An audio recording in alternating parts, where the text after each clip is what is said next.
저 같은 경우는 사실 매각하기로 결정했던 가장 큰 이유는 저는 팔고 난 나가겠다가 아니었어요. 빽이 있는 상태에서 더 키워보고 싶다. 그리고 그 끝도 한번 말씀해 주세요.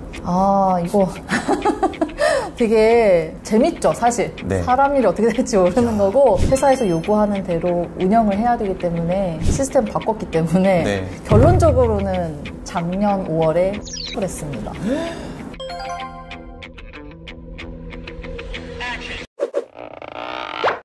매각을 하는 조건이 일을 조금 더 하셔야 된다. 네, 이것도 같이 좀 협의를 할 수 있는 부분인데요. 저 같은 경우는 사실 매각하기로 결정했던 가장 큰 이유는 저는 팔고 난 나가겠다가 아니었어요.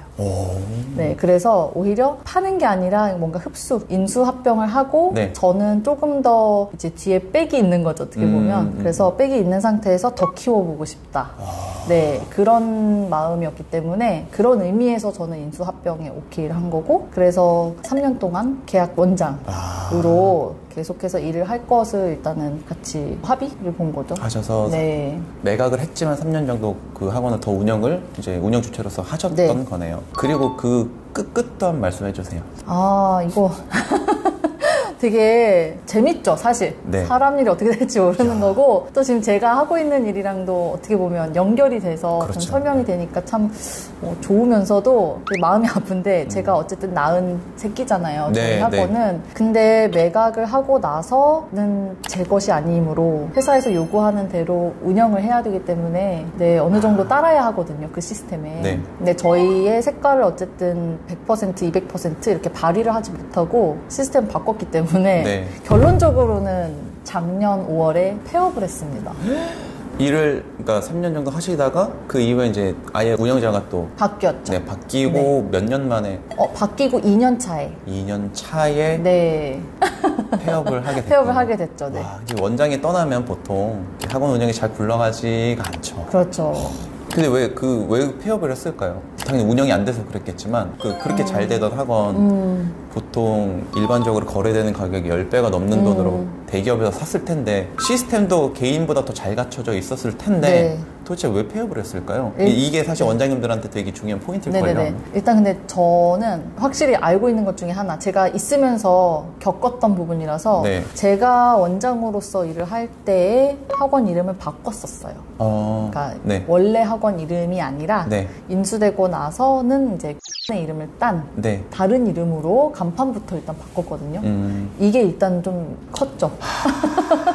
이름이 바뀌었으니까. 그럴 수 있겠네요. 그러니까 갑자기 애플이 이름을 뭐 망고 이렇게 바꾸는 것처럼 된 거라서 저희도 이름을 바꾸고 나서 엄청난 혼란 속에서 일을 했었어요. 어머님들 반응도 그랬고, 그러니까 잠재 고객이라고 하는 이제 그런 분들도 문의 전화가 엄청 왔었거든요. 여기 어떻게 된 건지, 그러니까 바뀐 건지, 새로운 학원인 건지 눈독 들이시던 분들인 것 같아요. 근데 이제 막상 바뀌니까 여기 어떻게 됐지? 이것 때문에 궁금해하신 분들도 되게 많으셨고, 또 그게 너무 슬픈 게 이미 수강을 하고 있던 학생들 같은 경우에는 저희와 호흡이 어쨌든 계속 맞춰지고 있으니까 괜찮았는데 어머님들은 실제 사용자는 아니시잖아요. 그래서 학부모님들은 또 혼란스러우신 거예요. 이게 정말로 원래의 그 학원이 맞는 건지, 그리고 원장님도 그대로 계신 것도 맞는 건지, 모든 것에 대한 의심을 일단 하고 시작을 하시게 되니까 저희가 그거를 해명하느라 에너지가 굉장히 많이 소모가 됐었어요. 그러면은 사실 학원 간판만 바뀌진 않았을 테니까 원래 하시던 커리큘럼 뭐 방식들에서 시스템에서 대기업이 들어가면서 바뀐 것들이 뭐가 있을까요? 일단은 모든 의사결정을 제가 다 즉시 현장에서 하면은 참 좋았을 텐데 이제는 제가 또 결제를 받아야 되는 상황이 된 거예요.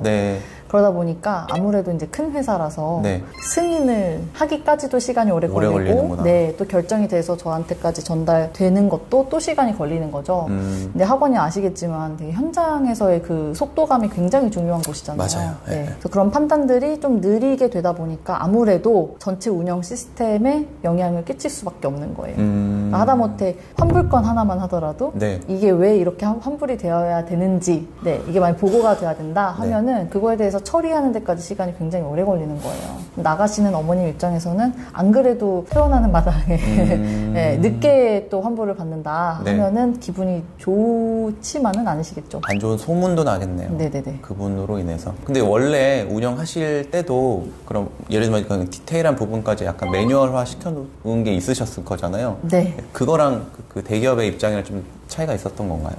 전혀 좀 다른 것 같아요. 그러니까 매뉴얼은 저희가 수업이나 아니면 운영을 할 때 어떠한 원칙으로 뭐 한다, 아니면 원장님이 없어도 누가 일 처리를 했을 때 어떻게 해야 된다, 어떤 순서대로 해야 된다, 아니면 어떤 걸 제일 우선시해야 된다, 이런 것들에 대한 매뉴얼이 저희는 갖춰져 있었는데 그거는 현장에서 이제 하는 일들인 거잖아요.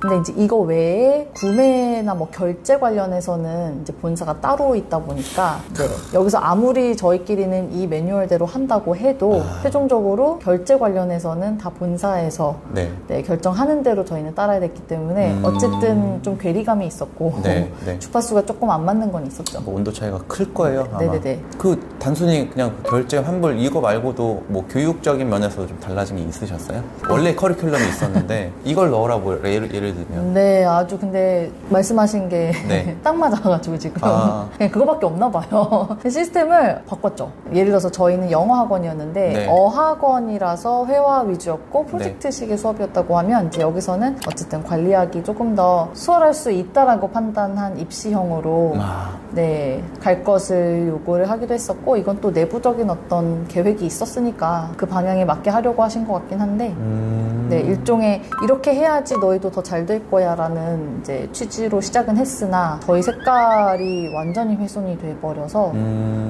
그 프로그램이 잘못됐다라고 하기엔 좀 그렇고 일단 저희가 포지셔닝 잡았던 거랑은 굉장히 달랐다. 근데 이거를 제가 느끼기에는 그나마 또 제가 있을 때는 괜찮았어요. 최대한 방어를 하셨구나. 네. 그러니까 방어를 하기도 했고, 어떻게 하면 이마저도 우리답게 풀 수 있을까를 저는 이제 직접 한 사람이니까 할 수밖에 없죠. 그래서 아무리 입시더라도 굉장히 우리답게 풀어야지 해서 색깔을 많이 이렇게 얹혀서 풀어냈었어요. 그래서 괜찮았고, 오히려 그 당시가 코로나 터졌을 때라서 좀 어쩌면 위험할 수도 있었는데 그럼에도 불구하고 저희는 굉장히 좋은 실적을 냈었거든요. 그랬는데 이제 어쨌든 원장이 바뀌고 나서부터는 또 흔들릴 수밖에 없었던 것 같아요. 네, 원장이 바뀌고 간판이 바뀌고 사실 학원의 시스템이 다 바뀌었을 때 타겟이 좀 달라졌다고 봐야 될까요? 그렇죠. 타겟만 바뀌면 상관없는데 저희 정체성마저도 바뀌다 보니까 그러면 아예 우리가 누군지를 더 정확하게 다시 한번 좀 재정의를 내렸었으면 어땠을까. 근데 이제 참 안타까운 게 모든 구성원들이 이미 우리는 A라고 스스로 생각을 하고 있다 보니까 우리가 B처럼 행동해야 돼 라는 거는 받아들이지 못한 것 같아요. 근데 좀 빨리 깨달았으면 B로 태세 전환을 하고 그 다음에 계속해서 수업은 했겠죠. 근데 이게 그래서 학원이라고 하는 게 브랜딩이라는 얘기가 되게 추상적이고 좀 어렵긴 하지만 결국에는 내재화인 것 같아서